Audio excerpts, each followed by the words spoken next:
लखन बेटा, तुम लकड़ियां ले आए? ला दे बेटा, इसकी तो बहुत जरूरत थी। हाँ दादाजी, ये लो आपकी लकड़ियाँ। लेकिन बेटा, मैं आज तुम्हें इन लकड़ियों के पैसे नहीं दे पाऊंगा। अभी बेटे ने शहर से पैसे नहीं भेजे हैं। कोई बात नहीं दादाजी, जब आपके पास पैसे आ जाए तब दे देना। तू सदा खुश रहे बेटा। भगवान हमेशा तुझे खुश रखे। धन्यवाद दादाजी, बस आपका यही आशीर्वाद चाहिए। अच्छा दादाजी, मैं चलता हूँ, और भी जगह लकड़ियाँ देनी हैं।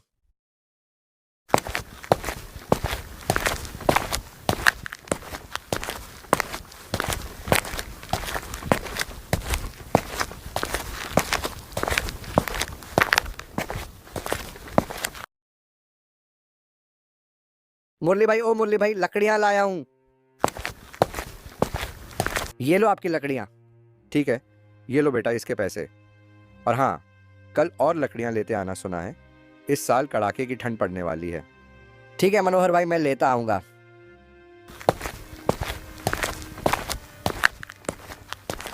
सारी लकड़ियां बेचने के बाद लखन घर को निकल पड़ता है।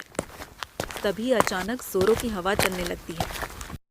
ए भगवान, हवा तो बहुत तेज हो गई है। मुझे जल्द ही घर पहुंचना चाहिए। अगर ठंड लग गई तो बीमार पड़ जाऊंगा। ए भगवान, बस किसी तरह घर पहुंच जाऊं तो इस ठंड भरी हवा से बच जाऊं। ए भगवान, कहाँ रह गए वो? इतनी तेज हवाएं चल रही हैं, अभी तक घर नहीं आए। मैंने कितनी बार कहा है उन्हें कि घर जल्दी आ जाया करे, ठंड का समय है, लेकिन वह है कि मेरी बात सुनते ही नहीं।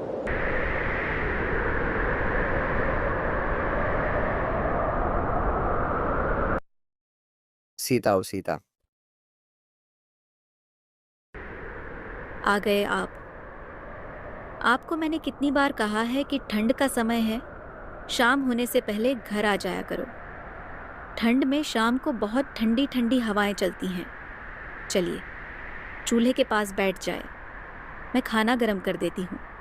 हाँ सीता, तुम ठीक कह रही हो। बाहर ठंड बहुत ज़्यादा है। कल से मैं और सुबह जल्द घर से निकल जाया करूँगा, और शाम होने से पहले सारा काम निपटाकर घर आ जाया करूँगा। सीता, वो मोटा वाला कंबल निकाल देना, ठंड बढ़ गई है। दोनों उस रात खाना खाकर सो जाता है। लोग अपने घरों में आग जलाकर किसी तरह ठंड की रात गुजार रहे थे। सर्द हवाओं का पहरा पूरे गांव में छाया हुआ था। ठंड का ऐसा नजारा अक्सर दिसंबर के महीने में देखने को मिलता था। अरे भाग्यवान, सुनती हो, जरा गर्मा गर्म चाय दे दो। जी अभी लाकर देती हूँ। चाय पीने के बाद लखन घर से निकल जाता है। आज गांव में घना कोहरा छाया हुआ था। लोग लकड़ियां जलाकर उसकी गर्माहट ले रहे थे। लखन गांव से होता हुआ जंगल की ओर जा रहा था। लखन भाई, लकड़ियां लेने जा रहे हो? हाँ भाई, वही जा रहा हूँ। अरे भाई, मैंने सुना है कि इस बार कड़ाके की ठंड पड़ने वाली है। मौसम विभाग का कहना है कि इस बार ठंड का एक अलग ही रूप देखने को मिलेगा। इसलिए ठंड की पहले से ही तैयारी करके रखो। हे भगवान, अगर बारिश हो गई तो ठंड में तो सारे काम ठप हो जाएंगे। क्या भाई, तुम सच कह रहे हो? अगर ऐसा हुआ तो सबसे पहले मेरा ही काम खत्म हो जाएगा। अभी मैं जंगल के लिए निकलता हूँ। इतना कहकर लखन जंगल की ओर निकल पड़ता है। जंगल से लकड़ियां काटकर उन्हें गांव-गांव जाकर बेच देता है। इस गांव में केशव नाम का भी एक लकड़ारा रहता था, जो जंगलों से लकड़ियां काटकर गांव में बेचा करता था। केशव बहुत ही लालची था। वह गांव वालों को ऊंचे दाम पर लकड़ियां बेचा करता था। केशव ने बहुत सारी लकड़ियां जंगल से काटकर अपने घर में जमा कर लिया था। अरे, आप इतनी सारी लकड़ियां केवल जमा करे जा रहे हैं, इसे गांव में जाकर बेच क्यों नहीं आते? अरे मधु, तुम बस देखती जाओ, कुछ दिन में ही गांव में बारिश होने वाली है। बस इसी मौके का फायदा हमें उठाना है। केशव अपनी पत्नी को तो उस समय चुप करवा देता है और अपनी लकड़ियां बेचने के लिए सही वक्त का इंतजार करता है। वहीं दूसरी तरफ लखन गांव-गांव में लकड़ियां बेचकर घर आ जाता है। रात का समय था। अंधेरी रात में आसमान में बिजली की गड़गड़ाहट के साथ तेज बारिश शुरू हो जाती है।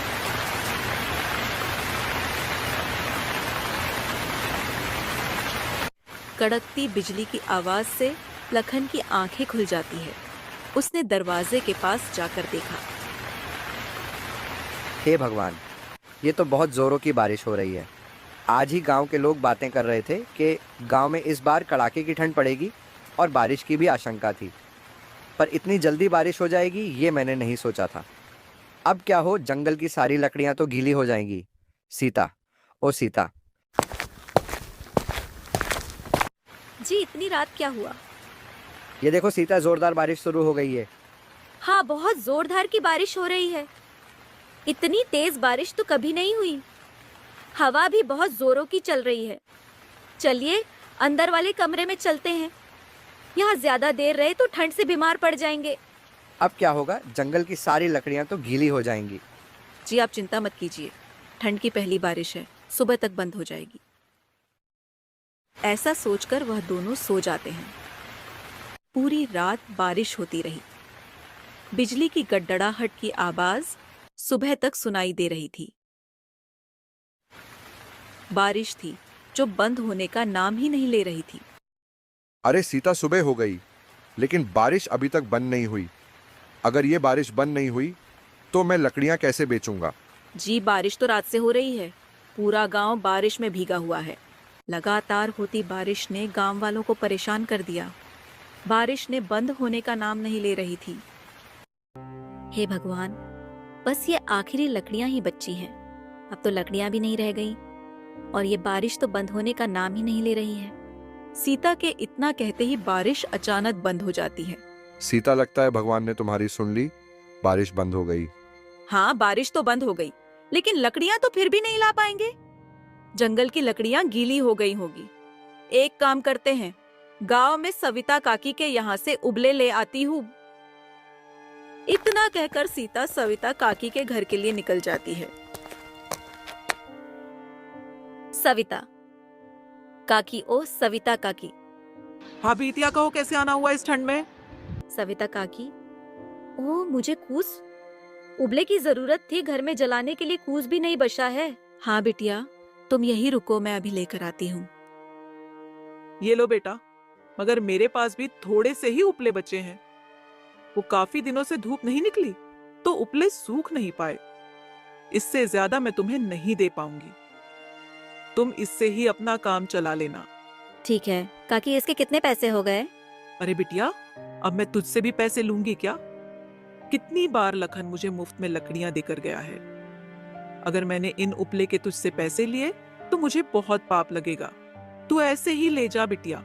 ठीक है काकी, आपका बहुत बहुत धन्यवाद। उपले लेकर सीता घर की ओर निकल पड़ती है। तभी रास्ते में अचानक जोरदार बारिश होने लगती है। हे भगवान, ये कड़ाके की ठंड और अब यह बारिश। लगता है प्रभु जान ही लेकर मानोगे। बस जल्दी घर पहुंच जाऊं तो इस बारिश से छुटकारा मिले। भीगते भीगते सीता घर पहुंच जाती। अरे तुम तो पूरी भीग गई हो, आओ जल्दी से आग के पास बैठ जाओ।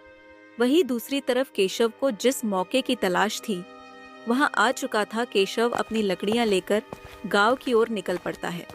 अरे केशव, लकड़ियां लाया है, ला जल्दी दे दे। ये लो काका अपनी लकड़ियां। इसकी बहुत जरूरत थी। ये लो केशव, इसके पैसे। काका, ये तो केवल 20 रुपए है। 20 रुपए और लगेंगे। क्यों, लखन तो 20 रुपए में ही लकड़ियां देकर जाता है। काका, आपको तो पता ही है कि बारिश कितने दिनों से हो रही है। जंगल की सारी लकड़ियां गीली हो गई हैं। गांव में अभी लकड़ियों की बहुत कमी हो गई है, इसलिए लकड़ियों के दाम भी बढ़ गए हैं। अगर आपको चाहिए तो आपको इसके 40 रुपए देने होंगे। लखन भी शायद आपको लकड़ियां ना दे पाए, क्योंकि मैं यह लकड़ियां बाजार से खरीद कर लाया हूं और मुझे भी यह काफी महंगी ही मिली हैं। ठीक है, ये लो बाकी के 20 रुपए। इस तरह केशव पूरे गांव में लकड़ियां बेच देता है और उसको लकड़ियां बेचकर काफी अच्छी कमाई हो जाती है। गांव वाले भी केशव से लकड़ियां खरीदने के लिए मजबूर थे। आज लखन के घर में राशन भी खत्म हो चुका था। भगवान, घर में कुछ भी खाने को नहीं बचा है और लेने के लिए पैसे भी नहीं है। आप जाइए ना, गांव में देखिए कुछ खाने के लिए मिल जाए। नहीं तो राघव की दुकान से उधार ही लेते आना। ठीक है सीता, मैं जाता हूँ। पूरा गांव कोहरे में डूबा हुआ था। लखन खाने की तलाश में निकल पड़ता है और राघव की दुकान पर पहुंच जाता है। राघव, मुझे कुछ राशन की जरूरत है। अभी मेरे पास पैसे नहीं है, लेकिन जैसे ही पैसे आएंगे मैं आपको दे दूंगा। अरे लखन, मेरा काम भी ठप हो गया है और बिल्कुल आमदनी नहीं हो रही है, इसलिए मैं तुम्हें उधार नहीं दे सकता। तुम किसी और से मांग कर देख लो। राघव, कुछ भी दे दो, घर में कुछ भी खाने को नहीं है। अरे लखन, तू मुझे मजबूर मत कर, मैं तुझे उधार नहीं दे पाऊंगा। मेरी बात समझ, तू किसी और से मांग कर देख ले। राघव भाई लखन को साफ साफ मना कर देते हैं और लखन निराश होकर वहां से चला जाता है। ए भगवान, घर में कुछ भी खाने को नहीं है और ये ठंड भी बहुत लग रही है। लकड़ियां भी नहीं बची हैं, घर में कुछ और जलाने के लिए भी नहीं है। अब क्या करूं? अब लखन को समझ नहीं आ रहा था कि वह बिना पैसों के राशन का इंतजाम कैसे करे। तभी लखन का एक दोस्त, जो कि सब्जी बेचता था, वहीं से गुजरता है। अरे लखन, कैसे हो तुम? बड़े दिनों बाद दिखाई दिए। क्या हुआ लखन, बड़े उदास दिखाई पड़ रहे हो? कोई बात है क्या? कोई परेशानी है तो मुझे बताओ। क्या बताओ रामू, मेरा जीवन तो ठंड और बारिश से बेहाल हो गया है। घर में कुछ भी खाने को नहीं है और राघव जी भी उधार देने को राजी नहीं है। समझ नहीं आ रहा कि खाली हाथ घर कैसे जाओ। सीता भी मेरी राह ताक रही होगी और खाली हाथ घर लौटने की मेरी हिम्मत नहीं हो रही है। समस्या तो बड़ी गंभीर है लखन। सच बताऊं तो इस ठंड से मैं भी बहुत परेशान हो गया हूँ। काफी दिन से बारिश हो रही थी तो मेरा माल भी नहीं बिका। मेरे पास कुछ आलू है, मैं बस इतना ही तेरी मदद कर सकता हूँ। सुबह से 20 रुपए की ही आमदनी हुई थी, ये तू रख लो। रामू भैया, मुझे समझ नहीं आ रहा कि किस मुंह से तुम्हारा शुक्रिया अदा करूं। भाई, आखिर इसमें शुक्रिया की क्या बात है? इन मुश्किल घड़ी में हम लोग एक दूसरे का साथ नहीं देंगे तो कौन देगा? तुम चिंता मत करो, ये आलू तुम घर ले जाओ। ठंड बहुत है, मैं भी घर को ही जा रहा हूँ। इतना कहकर रामू भैया और लखन भाई दोनों अपने अपने घर की ओर निकल पड़ते हैं। आलू तो ले लिया है, लेकिन आज सुबह ही घर के सारे उपले खत्म हो गए थे। इन पैसों से मैं कुछ उपले ले लेता हूँ। उपले लेकर लखन घर पहुंच जाता है। सीता, ये लो कुछ आलू और ये उपले, तुम इन्हें उबाल लो। आज इसी को खाकर हम दोनों अपना पेट भर लेंगे। अरे की मदद करो बेटा, कोई तो सुन लो। आवाज सुनकर लखन और सीता बाहर आते हैं। उन्होंने देखा कि ठंड में एक बुढ़िया बाहर खड़ी थी और मदद की गुहार लगा रही थी। अम्मा, आप इतनी ठंड में ऐसे बाहर क्या कर रही हो?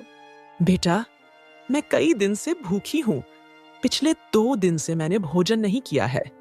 कुछ खाने को दे दो बेटा, नहीं तो भूख के मारे मेरे यही प्राण निकल जाएंगे। ठीक है अम्मा, आप अंदर आए। लखन उस बूढ़ी को खाना खिला देता है। तुम्हारा बहुत बहुत धन्यवाद बेटा। तभी बुढ़िया की नजर जब उनके बर्तन पर पड़ी तो वह बिल्कुल खाली हो गई थी। अरे बेटा, मैंने तो तुम्हारे सारे आलू खा लिया है, अब तुम क्या खाओगे? कोई बात नहीं अम्मा, आपका पेट भर गया, इसमें ही हमें संतुष्टि है। अरे बेटा, तुम कितने दयालु हो। बेटा, मेरे पास ज्यादा कुछ तो नहीं है देने को, पर यह लो, ये कूस बीज है, इसे तुम अपने आंगन में लगा देना। ये किस चीज का बीज है? बेटा, ये जिस चीज की तुम्हें जरूरत है उन्हीं के बीज है। इससे तुम्हें बहुत अच्छी लकड़ियां मिलेंगी। लेकिन अम्मा, ये तो बीज है, इन्हें पेड़ बनने में काफी समय लग जाएगा।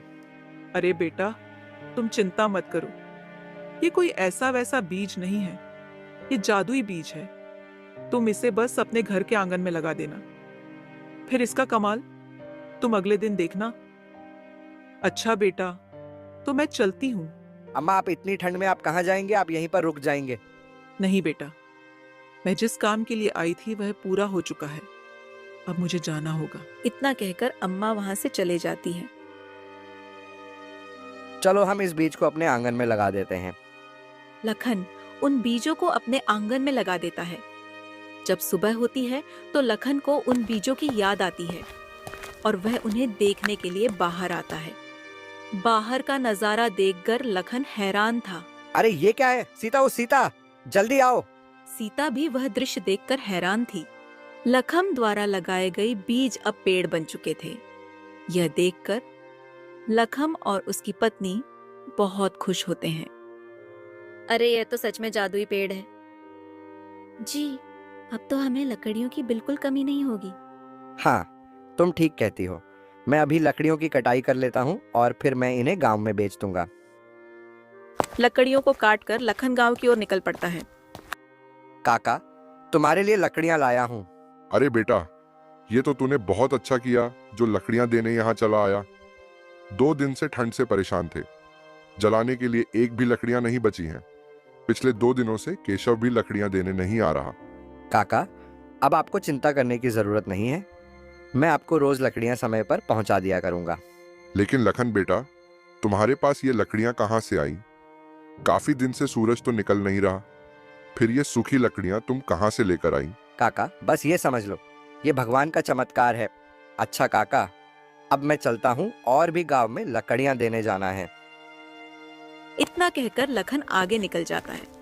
लेकिन यह सब होते हुए केशव अपनी आंखों से देख रहा था और सच्चाई का पता लगाने के लिए केशव ने लखन भाई का पीछा करना शुरू कर दिया। जी, आ गए आप। लगता है आज सारी लकड़ियां बिक गई। हाँ सीता, अब हमें कभी दूसरी जगह से लकड़ियां लाने की जरूरत नहीं पड़ेगी। अब हम इसी पेड़ से लकड़ियां काट लिया करेंगे। हाँ जी, भला हो उस अम्मा का जिसने हमें यह जादुई पेड़ दिया है। इस पेड़ की लकड़ियां तो कभी खत्म ही नहीं होगी। अब हम इन लकड़ियों को बेचकर अपने घर की स्थिति को ठीक कर लेंगे। अच्छा, तो ये जादुई पेड़ है, क्यों ना मैं भी इस पेड़ से अपना फायदा निकलवा लूं। ऐसा सोचकर केशव उस समय तो वहां से चला जाता है। लेकिन रात के समय लखन के घर के पास आकर वह उस पेड़ से लकड़ियां काट लेता है और उसे अपने घर ले जाता है।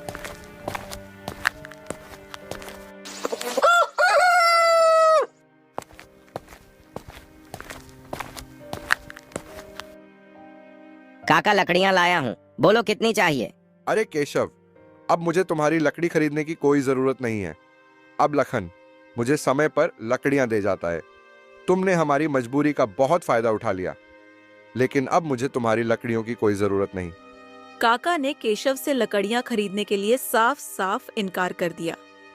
केशव गांव के और लोगों के पास भी जाता है और अपनी लकड़ियां बेचने की कोशिश करता है, मगर कोई भी उससे लकड़ियां खरीदना नहीं चाहता था। केशव को भी अच्छा सबक मिल चुका था, लेकिन अब उसके पास पछतावे की सिवा और कोई चारा नहीं बचता। किसी गांव का कोई